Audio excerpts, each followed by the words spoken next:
नमस्कार दोस्तों, मैं मुकेश कुमार स्वागत करता हूं आपका आपके अपने YouTube चैनल इन्फोप्लेट पर। दोस्तों, 103 साल के जॉर्ज डॉसन एक गुलाम के पोते थे। उन्होंने 98 साल की उम्र में पढ़ना सीखा और इसी वजह से उन्हें दुनिया भर में पहचान मिली। कई लोग उनकी प्रेरणा से अपनी शिक्षा पूरी करने लगे, लेकिन रिचर्ड ग्लॉबमैन उन पर इतना प्रभावित हुए कि उन्होंने जॉर्ज डॉसन की जिंदगी पर किताब लिखने का फैसला किया। जॉर्ज का मिशन था अपनी कहानी बताकर लोगों को बेहतर जीवन जीने के रास्ते दिखाना, और ऐसा उन्होंने किया भी। उनकी कहानी जानने के बाद बहुत से लोग प्रेरित हुए और उनकी जिंदगी बदल गई। जॉर्ज की जिंदगी ने रिचर्ड पर भी गहरा असर डाला। जॉर्ज ने कई महीनों तक रिचर्ड के साथ काम किया और इस दौरान रिचर्ड ने महसूस किया कि उनकी जिंदगी में भी बहुत कुछ अच्छा है। उन्होंने जिंदगी के प्रति आभार महसूस करना शुरू कर दिया। इस समरी में आप जॉर्ज की जिंदगी और उनके संघर्षों के बारे में जानेंगे और यह भी समझेंगे कि उन्होंने 98 साल की उम्र में पढ़ना क्यों शुरू किया। Life is so good George Dawson की जीवनी है, जिसे रिचर्ड ग्लॉबमैन ने लिखा है। यह किताब आपको जीवन के संघर्षों के बावजूद जीवन को अच्छी तरह से जीने की प्रेरणा देती है, जैसा कि जॉर्ज ने किया। और अब बात करते हैं अध्याय 1 से 3 की। दोस्तों, जॉर्ज डॉसन टेक्सास के मार्शल में पले बड़े थे। जब वह 4 साल के थे, तब उन्होंने अपने परिवार के फार्म पर काम करना शुरू कर दिया था। एक दिन उनके पिता उन्हें शहर ले गए। सूरज निकल रहा था और उनके भाई बहन सो रहे थे। जॉर्ज बहुत उत्साहित थे क्योंकि यह पहली बार था जब वह और उनके पिता एक साथ शहर जा रहे थे। शहर जाने के रास्ते में उनके पिता भगवान का शुक्रिया अदा कर रहे थे कि उनकी जिंदगी ठीक चल रही है। सिरप बेचने से उनका सारा कर्ज उतर जाएगा और उनका परिवार भी स्वस्थ था। जॉर्ज अपने पिता की देखभाल करने वाली प्रकृति से बहुत प्रभावित थे और खुद को खुशकिस्मत मानते थे। हालांकि वह अपने पिता को यह कह नहीं पाते थे। जब वे शहर पहुंचे तो जॉर्ज एक दुकान से टॉफी खरीद रहे थे, तभी बाहर शोर सुनाई दिया। जॉर्ज ने देखा कि कुछ गोरे लोग उनके दोस्त पीट को घसीटते हुए ले जा रहे थे। पीट उनसे छोड़ने की भीख मांग रहा था, लेकिन उन लोगों ने उसकी एक नहीं सुनी। जॉर्ज को बहुत गुस्सा आया क्योंकि वह जानते थे कि पीट निर्दोष था, लेकिन जॉर्ज के पिता ने उन्हें कुछ कहने से मना कर दिया। पीट को एक पेड़ से लटका दिया गया और उसका शरीर वहां लटका रहा, जैसे कि यह बाकी काले लोगों के लिए एक चेतावनी हो। घर लौटते समय जॉर्ज बेहद गुस्से में थे। उन्होंने कहा कि वे कभी किसी गोरे से बात नहीं करेंगे, लेकिन उनके पिता ने समझाया कि सभी गोरे लोग बुरे नहीं होते। कुछ लोग डर के कारण कुछ नहीं करते। इस बात ने जॉर्ज के सोचने के तरीके को बदल दिया। उन्होंने अपने पिता को गले लगाया और उनके आंसू छलक पड़े। उनके पिता ने कहा कि आज से जॉर्ज अब बच्चे नहीं रहे, अब वह बड़े हो गए हैं। 6 महीने बाद उस गोरी लड़की ने एक गोरे बच्चे को जन्म दिया, जिसने पीट पर आरोप लगाया था। किसी ने भी फिर कभी पीट के बारे में बात नहीं की, लेकिन जॉर्ज उसे कभी नहीं भूल पाए। फार्म पर जॉर्ज को अलग अलग काम करने के लिए दिए गए थे, लेकिन उन्हें अपनी दादी और परदादी के साथ कपास छांटना सबसे अच्छा लगता था। वह उनकी कहानियां सुनने का आनंद लेते थे, खासकर गुलामी और आजादी की कहानियां। उनकी परदादी सिल्वी और उनकी बेटी चैरिटी मिसिसिपी में एक खेत में थीं, जब उन्हें यह खबर मिली कि राष्ट्रपति लिंकन ने गुलामी खत्म कर दी है। वे बहुत खुश हुए, लेकिन सिल्वी और चैरिटी वहां नहीं जा सके क्योंकि वे रेगी का इंतजार कर रहे थे, जो सिल्वी का पति था। रेगी यूनियन आर्मी में था और वह आजादी के लिए लड़ते हुए शहीद हो गया था। टॉम डॉसन, जो रेगी का दोस्त था, ने यह खबर उन्हें दी। बाद में टॉम ने चैरिटी से शादी की और मार्शल, टेक्सास में एक नई जिंदगी शुरू की। सिल्वी, चैरिटी, टॉम और जॉर्ज के पिता 40 एकड़ जमीन और एक खच्चर के साथ वहां रहने लगे। गुलामी से आजादी के बाद यह उनका हक था। जॉर्ज को यह कहानी सुनना बहुत अच्छा लगता था। उन्होंने अपने परिवार के संघर्ष और आजादी के लिए उनके संघर्ष की सराहना की। उनके फार्म पर 3 कमरे, एक रसोई और कपास स्टोर करने के लिए एक जगह थी। वे जानते थे कि वे अमीर नहीं थे, लेकिन उनके माता पिता ने उन्हें कभी यह महसूस नहीं कराया कि वे गरीब हैं। उनके लिए परिवार ही सबसे बड़ी दौलत थी। सर्दियों में जब खाना कम पड़ जाता था, तो जॉर्ज को कोल्स के फार्म पर काम के लिए भेजा जाता था। कोल्स एक गोरा परिवार था, लेकिन वे जॉर्ज के साथ अच्छे से पेश आते थे। कोल्स के बच्चे जिमी, जॉनी और एडेन जॉर्ज के साथ खेलते थे। हालांकि 8 साल की उम्र में गोरे बच्चे स्कूल जाने लगे और जॉर्ज के साथ उनका खेलना बंद हो गया। इस उम्र में जॉर्ज ने भी दूसरी जगहों पर काम करना शुरू कर दिया ताकि वह अपने परिवार के लिए पैसे कमा सके। उनकी जिम्मेदारी बढ़ गई थी, लेकिन वह जानते थे कि उन्हें अपने परिवार के लिए कड़ी मेहनत करनी है। और अब बात करते हैं अध्याय 4 और 5 की। दोस्तों, 1914 में जब जॉर्ज 16 साल के थे, वे लिटिल परिवार के फार्म में काम कर रहे थे। एक दिन अचानक उनके पिता वहां आए और मिस्टर और मिसेस लिटिल से बात की। उनके पिता जॉर्ज को लेने आए थे क्योंकि उनके अंकल और आंटी का निधन हो गया था और जॉर्ज का उनके परिवार के फार्म पर होना जरूरी था। उनके कजिन्स अब जॉर्ज की फैमिली के साथ रहने लगे थे और इतने लोगों का पेट भरने के लिए अधिक कमाई और अनाज उगाने की जरूरत थी।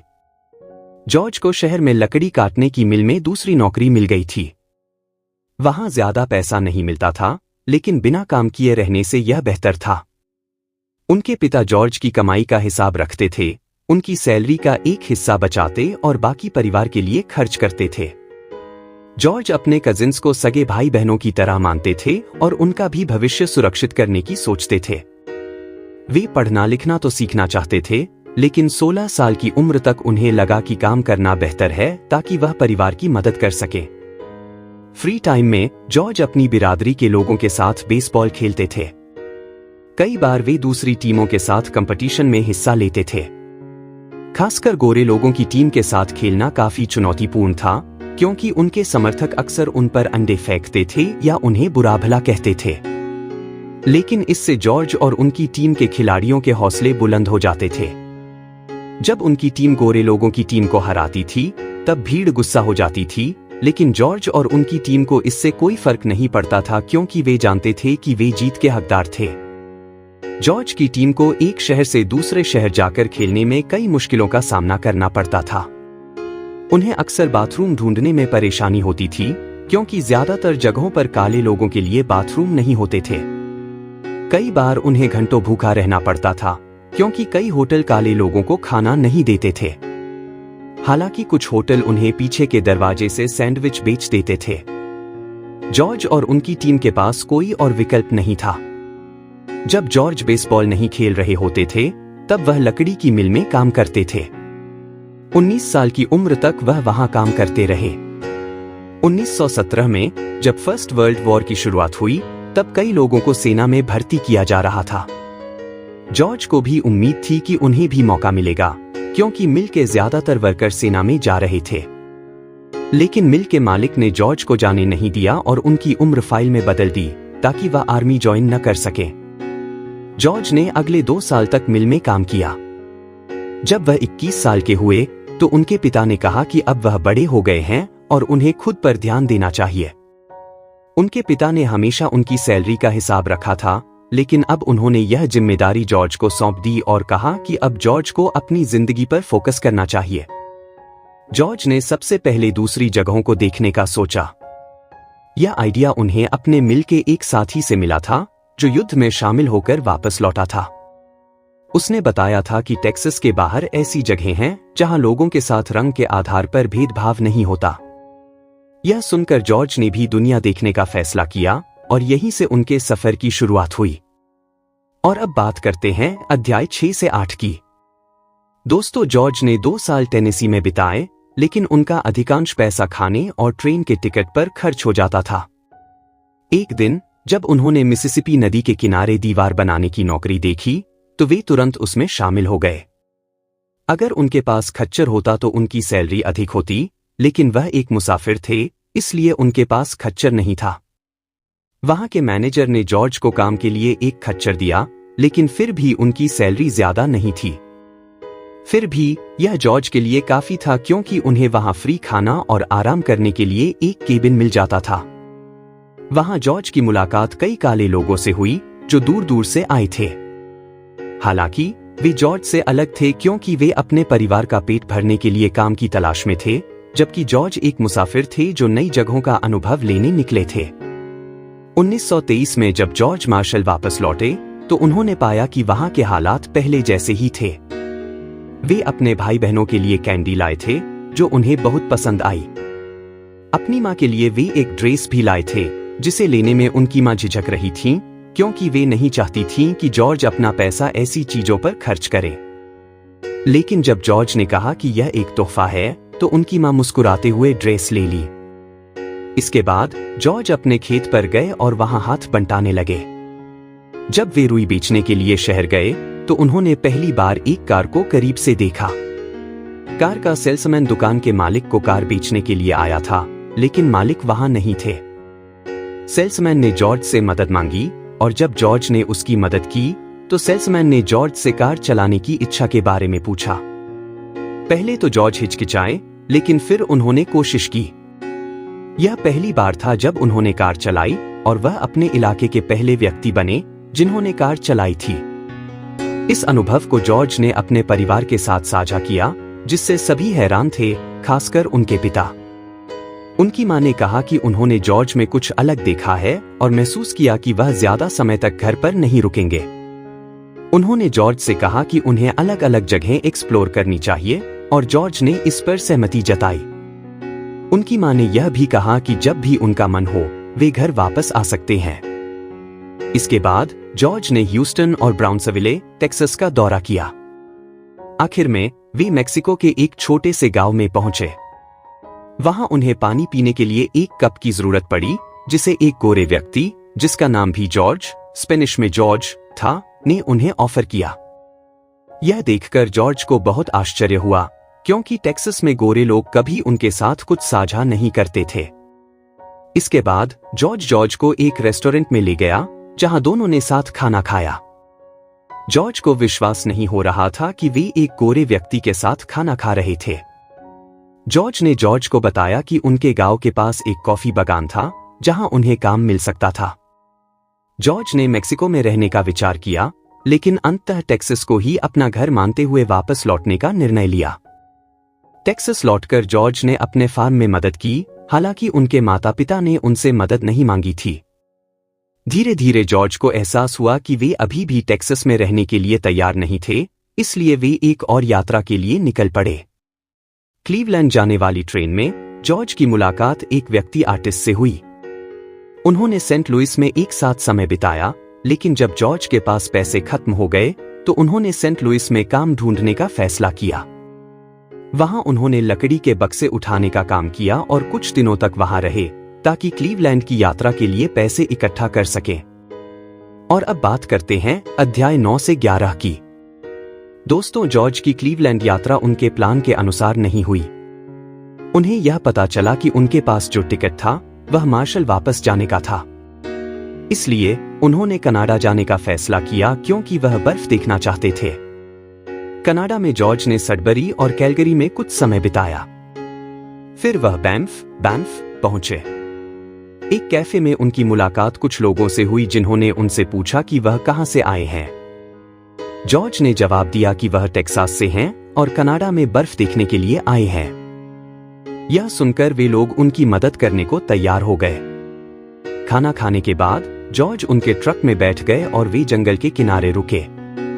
जॉर्ज ने अपनी जिंदगी में पहली बार बर्फ देखी थी।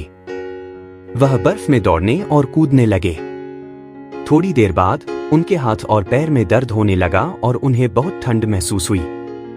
उन्हें यह एहसास हुआ कि टेक्सास और कनाडा में कितना अंतर है और बर्फ में ठिठुरने के बजाय सांपों को ढूंढना ज्यादा दिलचस्प होता। 1928 में जॉर्ज ने फैसला किया कि अब घर लौटने का समय आ गया है। उनके पास टेक्सास लौटने का टिकट था, इसलिए उन्होंने साउथ की ओर जाने वाली ट्रेन पकड़ी। वह कैलिफोर्निया से निकले, जहां वह मछली पकड़ने के लिए रुके और डलास के कई शहरों से होते हुए गुजरे। जब जॉर्ज मार्शल पहुंचे तो उनकी आंटी ने बताया कि उनका परिवार कॉफमैन, टेक्सास में बस गया है। उन्हें पता चला कि उनके परिवार ने कई मुश्किलों का सामना किया था और उनके पिता ने नई नौकरी ज्वाइन कर ली है। अगले दिन जॉर्ज ट्रेन से कॉफमैन पहुंचे। उनके माता पिता को उम्मीद नहीं थी कि जॉर्ज वापस आएंगे। उन्होंने अपने भाई बहनों को देखा जो अब बड़े हो गए थे। जॉर्ज ने अपनी मां को वह ड्रेस दी जो उन्होंने कैलिफोर्निया से खरीदी थी। जॉर्ज ने अपने माता पिता के घर के पास एक घर लिया और रेलवे में काम करने लगे। जब भी उन्हें खाली समय मिलता वह घोड़ों की सवारी की ट्रेनिंग देते। एक दिन एल्जेनिया नाम की एक औरत ने जॉर्ज को देखा और कहा कि वह जो काम कर रहे हैं वह बेवकूफी है। जॉर्ज को वह पहली नजर में पसंद आ गई। कुछ समय बाद जॉर्ज और एल्जेनिया ने शादी कर ली और डलास में बस गए। 1 साल बाद उनकी सबसे बड़ी बेटी अमेलिया का जन्म हुआ। उनके कुल 7 बच्चे हुए। हालांकि उनके कई बच्चे थे, लेकिन जॉर्ज और एल्जेनिया ने सभी बच्चों की अच्छी परवरिश की और उन्हें अच्छे संस्कार दिए। सभी बच्चों ने कॉलेज तक की पढ़ाई पूरी की। जॉर्ज चाहते थे कि उनके बच्चे वही सीखें जो उन्होंने अपने पिता से सीखा था। उनके बच्चे ऐसे समय में बड़े हो रहे थे जब गोरे और काले लोगों के बीच भेदभाव था। जॉर्ज ने उन्हें सिखाया कि कानून तोड़ने का खतरा हमेशा रहेगा, लेकिन सभी के साथ मिलजुल कर जीने की सीख भी दी। 1938 में जॉर्ज को ओक्स फार्म डेयरी में नौकरी मिली, जहां उन्होंने 1963 में रिटायर होने तक काम किया। अब जॉर्ज 65 साल के हो गए थे और लोग कहते थे कि सरकार के नियमों के अनुसार वह काम करने के लिए बहुत बूढ़े हो गए हैं। ओक्स फार्म डेयरी से रिटायर होने से पहले उन्हें रिटायरमेंट के लिए कुछ विकल्प दिए गए। उन्हें यह चुनना था कि वह हर महीने एक निश्चित रकम लें या एक बार में एक बड़ी रकम प्राप्त करें। जॉर्ज ने $1,800 की एक मुश्त रकम चुनी, लेकिन बाद में उन्हें लगा कि उन्हें मासिक भुगतान का विकल्प चुनना चाहिए था। इससे उन्हें जीवन भर मदद मिलती। फिर भी जॉर्ज को हर महीने सोशल सिक्योरिटी का चेक मिल जाता था और वह उनके लिए काफी था। और अब बात करते हैं अध्याय 12 और 13 की। दोस्तों, जॉर्ज पहले वर्ल्ड वॉर में हिस्सा नहीं ले पाए थे क्योंकि उस समय मिल के मालिक ने उनकी उम्र बदलकर उन्हें बच्चा घोषित कर दिया था। जब दूसरा वर्ल्ड वॉर हुआ तब जॉर्ज बहुत बूढ़े हो चुके थे और युद्ध में शामिल नहीं हो सके।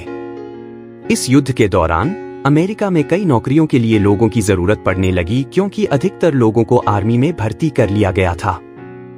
जॉर्ज को पता चला कि कैलिफोर्निया में अच्छी सैलरी वाली जॉब के लिए अवसर है, लेकिन उनकी पत्नी ने उन्हें जाने नहीं दिया क्योंकि उन्हें डर था कि यह जॉर्ज के लिए खतरनाक हो सकता है। जॉर्ज पढ़ना लिखना नहीं जानते थे, लेकिन वह दुनिया में क्या हो रहा था इसकी जानकारी रखते थे। उनके पास एक रेडियो था जिससे वह सुनते थे कि हिटलर कैसे निर्दयी और गलत काम कर रहा है। जॉर्ज सोचते थे कि हिटलर इतना निर्दयी क्यों है, लेकिन फिर उन्हें लगता कि शायद हिटलर एक पागल आदमी है। जॉर्ज का सबसे बड़ा बेटा जूनियर कोरियाई युद्ध के लिए सेना में भर्ती हुआ था और वह 3 साल तक घर से दूर रहा। जब वह वापस लौटा तो उसने बताया कि वहां जीवन आसान नहीं था। सेना में कई देशों के लोग थे जो अलग थे, लेकिन वे सब एक साथ लड़ रहे थे और उनका कोई भेदभाव नहीं हो रहा था। हालांकि जब वह घर लौटा तो उसे फिर से रंगभेद का सामना करना पड़ा। इससे जॉर्ज को अपने बेटे के लिए बुरा महसूस हुआ, लेकिन उन्होंने उसे समझाया कि यह जीवन है और उसे इस सच्चाई के साथ जीना होगा। 1960 के दशक के अंत तक जॉर्ज रिटायर हो चुके थे और अपनी दूसरी पत्नी के साथ नए घर में रहने लगे थे। उनकी पहली पत्नी एल्जेनिया की मृत्यु हो चुकी थी। जॉर्ज ने 4 शादियां की थीं और वह सभी पत्नियों से अधिक समय तक जीवित रहे। उन्होंने अपनी पत्नियों का हमेशा अच्छे से ख्याल रखा और उनकी मृत्यु के बाद उनका अंतिम संस्कार अच्छे से किया, जिसके कारण उनके पास पेंशन के पैसे नहीं बचे। जॉर्ज का सपना था कि वह अपना खुद का नया घर बनाए। उनके पास इसके लिए सामान भी था, लेकिन उनकी एक बेटी को कैंसर हो गया। इलाज के लिए पैसे की कमी के चलते जॉर्ज ने अपनी जमीन और सामान बेच दिया। फिर भी वह अपनी बेटी को बचा नहीं सके। बेटी की मृत्यु जॉर्ज के जीवन का सबसे दुखद और दर्दनाक पल था। जॉर्ज के सभी बच्चे डलास में रहते थे, जहां वह अपनी पहली पत्नी के साथ रहते थे। इत्तेफाक से यही वह जगह थी जहां उनकी आखिरी पत्नी ने भी अंतिम सांस ली थी। जॉर्ज अभी भी अपने घर के काम खुद किया करते थे। जब वह 90 के हुए तब जाकर उन्होंने काम करना बंद किया। जॉर्ज को गर्व था कि उन्होंने अपनी पूरी जिंदगी मेहनत की और सक्रिय बने रहे। जॉर्ज हमेशा से पढ़ना चाहते थे, लेकिन गरीबी के कारण उन्हें काम करना पड़ा। उन्होंने सुनिश्चित किया कि उनके सभी बच्चे अच्छी तरह पढ़ाई करें। लोग सोचते थे कि जॉर्ज स्कूल क्यों नहीं गए जब उनके पास रिटायरमेंट के बाद समय था। लेकिन जॉर्ज का मानना था कि स्कूल बच्चों के लिए होता है। उनके पास निजी ट्यूटर रखने के पैसे भी नहीं थे। एक दिन मिस्टर हेनरी नाम के एक व्यक्ति जॉर्ज के दरवाजे पर फ्लायर्स बांटते आए। जॉर्ज ने पहले उन्हें मना कर दिया क्योंकि वह पढ़ना नहीं जानते थे, लेकिन जब हेनरी ने बताया कि वह एडल्ट एजुकेशन की क्लास ऑफर कर रहे हैं तो जॉर्ज ने तुरंत मन बदल लिया और कहा, मैं क्लास में जरूर आऊंगा। 4 जनवरी 1996 को जॉर्ज ने पहली बार स्कूल में कदम रखा। अब वह 98 के हो चुके थे। वह हमेशा समय पर क्लास पहुंचते थे और उनमें सीखने की उत्सुकता रहती थी। जॉर्ज जानते थे कि पढ़ना सीखना मुश्किल होगा, लेकिन वह इससे घबराए नहीं क्योंकि उन्होंने अपनी जिंदगी में कई चुनौतियों का सामना किया था।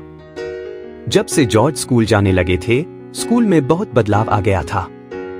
मिस्टर हेनरी दूसरे शिक्षकों की जगह काम कर रहे थे, लेकिन जब से जॉर्ज उनके स्टूडेंट बने, उन्होंने स्कूल जाना नहीं छोड़ा। जॉर्ज के साथ कई और लोग भी क्लास में थे। उनकी उम्र में छोटे सहपाठी और मिस्टर हेनरी भी उनसे बहुत कुछ सीखते थे।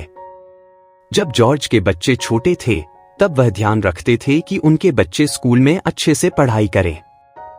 पढ़ना लिखना न जानने के बावजूद वह अपने बच्चों के होमवर्क में उनकी मदद करते थे। अब समय बदल गया था। जब भी उनका बेटा जूनियर उनसे मिलने आता, वह जॉर्ज से पूछता कि क्या वह स्कूल में मेहनत से पढ़ रहे हैं। जॉर्ज सिर हिलाकर जवाब देते, हाँ। जूनियर को अपने पिता पर गर्व था कि वह इतने बड़े होने के बावजूद पढ़ाई कर रहे थे। इस समरी से यह सीखने को मिलता है कि जीवन चाहे जितना भी कठिन हो, हमेशा कुछ न कुछ ऐसा होता है जिसके लिए हमें शुक्रगुजार रहना चाहिए। जॉर्ज डॉसन का जीवन दिखाता है कि सादगी और मेहनत से जीवन को सफल बनाया जा सकता है। उन्होंने अपनी पूरी जिंदगी कड़ी मेहनत की और हमेशा दूसरों के प्रति दयालु रहे। 103 साल की उम्र में जॉर्ज ने अनगिनत चुनौतियों का सामना किया, लेकिन उनके लिए सबसे महत्वपूर्ण था कि वह अपने परिवार के लिए कमा रहे थे और कभी किसी का बुरा नहीं किया। यही उनके जीवन का मंत्र था, कड़ी मेहनत और दयालुता। रिचर्ड ग्लॉबमैन, जो इस किताब के लेखक हैं, ने जॉर्ज के जीवन का विवरण साझा करते हुए बताया कि जॉर्ज ने कभी भी किसी के बुरे व्यवहार को अपने दिल में जगह नहीं दी। उन्हें जीवन से यह सीखने को मिला कि लोग जैसे हैं वैसे ही रहेंगे और हमें जीवन में धैर्य रखना चाहिए। जॉर्ज की कहानी हमें यह सिखाती है कि उम्र केवल एक संख्या है। उन्होंने 98 की उम्र में पढ़ाई शुरू की और लोगों को प्रेरित किया कि बदलाव लाने के लिए कभी देर नहीं होती। उनके जीवन से हमें यह भी सीखने को मिलता है कि हमें अपने पास जो कुछ भी है उसकी कद्र करनी चाहिए, क्योंकि हम अक्सर उन चीजों पर ध्यान नहीं देते जो हमारे पास पहले से हैं। अंततः जॉर्ज डॉसन का जीवन हमें प्रेरित करता है कि हम हर दिन को पूरी तरह से जिएं, कड़ी मेहनत करें और हमेशा सही कार्य करें। जिंदगी बहुत खूबसूरत है और इसे पूरी तरह से जीने का आनंद लेना चाहिए। और दोस्तों, अभी तक आपने हमारी वीडियो को लाइक, शेयर और चैनल को सब्सक्राइब नहीं किया है तो कर दो यार, एकदम फ्री है। जल्दी मिलते हैं एक और नई वीडियो के साथ। जय हिंद।